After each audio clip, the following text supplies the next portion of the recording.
is Kyle Shanahan too conservative? Not politically, as a game manager, because you think of Kyle as like cutting edge in terms of play design, I guess, and also he's young and he like wears flat brimmed hats and Yeezys, and you're like, man, this guy is so cool.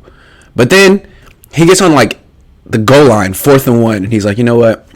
Let's take the delay and kick a field goal. It's like, whoa, that is the most conservative call I've ever seen in my whole life. What do you think? Too conservative, yay or nay?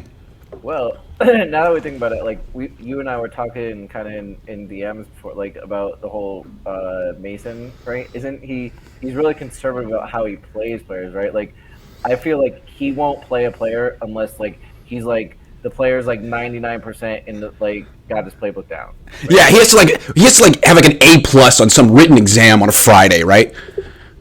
Yeah. If I call 8 shifts, what do you? It's like, oh, dude, can you just get the best players on the field, please? He's like, no. The players who play are the ones who know my system the best. That kills me. But yes, keep going. Yeah. So, I don't know. Like, I think Kyle gets killed on this stuff. Like, whether he goes, like, when he goes for it on 4th down all the time, then everyone's like, why what are you doing? Like, you have a good defense, like, just kick the field goal. And then when right, yeah, you should have gone for it. They're like, why are you so conservative? I don't know. I mean, can we examine one play in particular? I'm just gonna go to one play because he doesn't seem like he has a philosophy on 4th down, so it's hard to like attack him for what he does because he's erratic. But let's go back to the Rams game.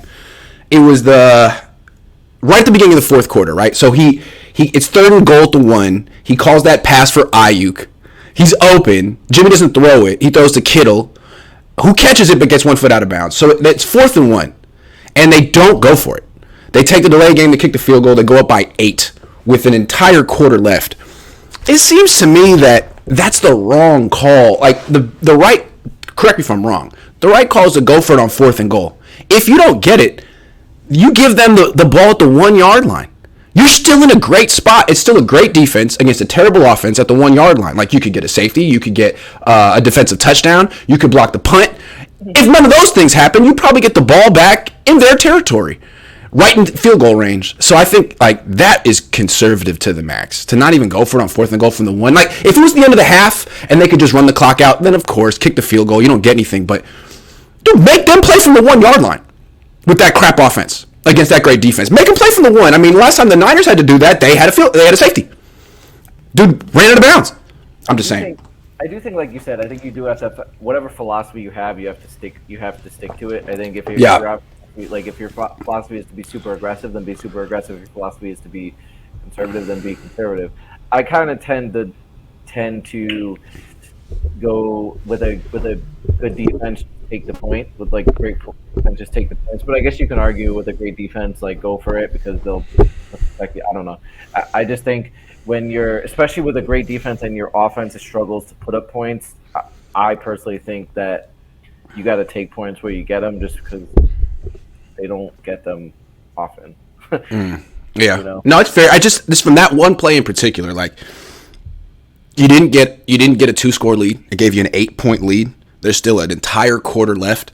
I just think like anyone who plays Madden consistently would know that you go for it here on 4th. In this situation, I mean, the time left on the clock, the score, the field position, I think you go for it on 4th down, no matter what. Because again, even if you don't get it, you're in a great spot. They have to play from the 1 yard. They get the ball, so they kick the field goal. The Rams get the ball back at the 21, go 3 and out. Like, that offense sucks. Put the pressure on them, man. That defense of yours is great. I just feel like it's like in chess, like that's a mistake. That's objectively a mistake, no matter what. But they won the game anyway. It's fine. But to me, that's an example of Kyle. Like, why? Most coaches would go for it there, but you didn't. It's like, well, in these moments, he becomes like a 77-year-old, like, oh, I can't. Whoa. I don't know. I don't know. I saw the chart about how the Niners are the bottom of going for it when you quote unquote should by analytics. But It was also interesting that like some of the other top coaches in the game were also at the bottom. Like the Chiefs were, I think, like 9 or 8. Like the Patriots were like 4 or something. Mike McDaniel was like, everyone, people, that's everyone's darling now. He was like 3 or 4 or something like that. Not anymore. Not anymore. Hey, that stock fell down pretty quick, huh? Whoa. Sorry about the mic. I think I turned it down. It must have got turned up in my bag. Is that better? Sorry about that. Sorry about that. I guess people were complaining about that before about the. My bad. And they were complaining about mine too. Hopefully, I moved my laptop closer. Hopefully, that kind of. You sound good to me. My bad. Okay. Turned it down. Okay, so is he too conservative? I feel like people that watch the Niners on national televised games feel this way. Like Mina Kimes said it. It's like they don't watch the Niners that much, and everyone thinks like they have an impression of what Kyle is, and then you watch him, it's like, whoa. Like, you're just going to shut down your offense in the second half? What are you doing? I think people are like, wait a second, like, why are you so conservative by nature? If you just were a little bit more aggressive, all your great ideas would be even better. I think people are surprised by it. He actually is very much his dad. Aren't we all?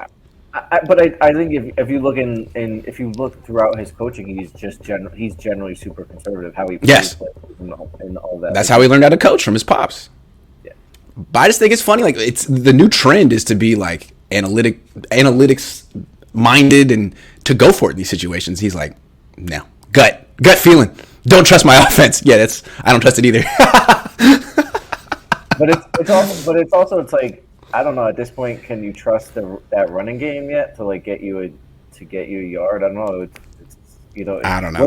When they need to run the football, they struggle in the fourth quarter when they want to run it. No, you're right. You're right.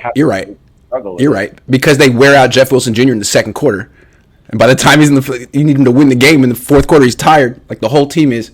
But all I'm saying is, I trust the defense at the 1 yard line. That's what I trust. You know what I'm saying? That's all I'm saying. Like, why would you not trust? I want the defense. I want the Rams at the 1 yard line. Like, go play. That's feel like a touchdown, and you might have a better chance to score with the defense at the 1 yard line than the offense at the one. You see what I'm saying? I want that. Kyle, you should want that. I'm just saying. George Larmy says, everybody needs to realize the Niners always beat the Rams. Carolina has a good defense, and they have Brian Burns. Don't ever sleep on your opponent. I have no faith in Jimmy Garoppolo or Kyle Red Flag. That's a good point, though. Hey, that win over the freaking Rams, they suck. And then they beat the Seahawks. Okay. Like, they lost to the Broncos and the Bears. So keep that in mind. They got smoked by the Bills. They haven't won. The Niners haven't won anything outside their division. So, yeah, I think it's fair to talk about they might lose this week, although I'm not picking them to lose.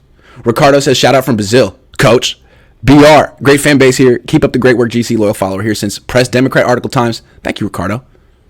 Appreciate it. International following. Continue, right? It's the Niners. It's not even me. It's the Niners. I think of myself as the Tiger King. Like, people want to watch Tigers, right? That's football. And I'm over here trying to like make it about me. You know what I mean? Like, I'm the star. Like, nah, people just want to watch football. Niners say, you owe Aaron Banks an apology. He's allowed 0 sacks.